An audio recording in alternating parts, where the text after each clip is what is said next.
शहर के शोर से दूर एक पुराने और जर्जर बंगले में माधव जी अकेले रहते थे। उनकी उम्र 80 के पार थी और उनकी दुनिया उनकी यादों तक सिमट गई थी।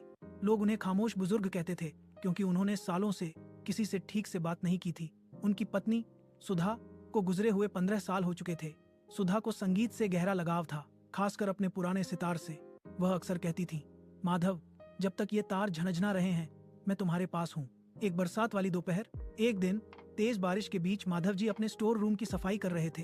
वहां धूल से ढकी चीजों के बीच उन्हें एक पुराना भारी लकड़ी का संदूक मिला। कांपते हाथों से उन्होंने उसे खोला। अंदर सुधा की एक पुरानी बनारसी साड़ी, कुछ मुरझाए हुए गुलाब और उनका वह सितार रखा था।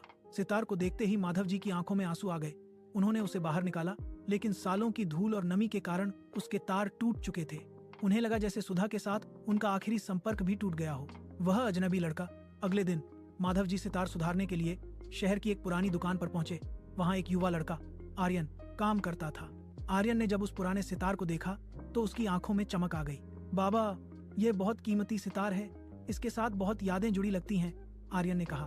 माधव जी बस इतना बोले, इसे ठीक कर दो बेटा, मुझे बस एक बार इसकी वही धुन सुननी है जो मेरी पत्नी बजाया करती थी। सच्चाई का खुलासा। हफ्ते बीत गए।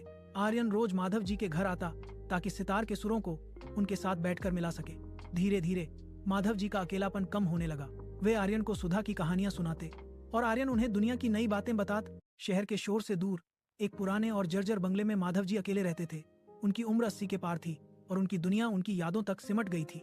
लोग उन्हें खामोश बुजुर्ग कहते थे क्योंकि उन्होंने सालों से किसी से ठीक से बात नहीं की थी।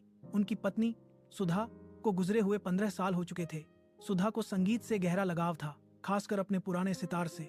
वह अक्सर कहती थी, माधव, जब तक ये तार झनझना रहे हैं मैं तुम्हारे पास हूँ। एक बरसात वाली दोपहर एक दिन तेज बारिश के बीच माधव जी अपने स्टोर रूम की सफाई कर रहे थे। वहां धूल से ढकी चीजों के बीच उन्हें एक पुराना भारी लकड़ी का संदूक मिला। कांपते हाथों से उन्होंने उसे खोला।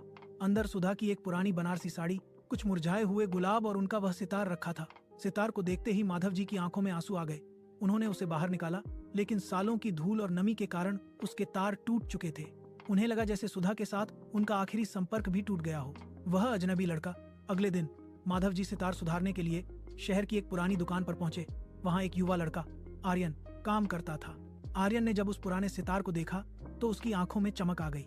बाबा, ये बहुत कीमती सितार है, इसके साथ बहुत यादें जुड़ी लगती हैं, आर्यन ने कहा। माधव जी बस इतना बोले, इसे ठीक कर दो बेटा, मुझे बस एक बार इसकी वही धुन सुननी है जो मेरी पत्नी बजाया करती थी। सच्चाई का खुलासा। हफ्ते बीत गए। आर्यन रोज माधव जी के घर आता ताकि सितार के सुरों को उनके साथ बैठकर मिला सके। धीरे धीरे माधव जी का अकेलापन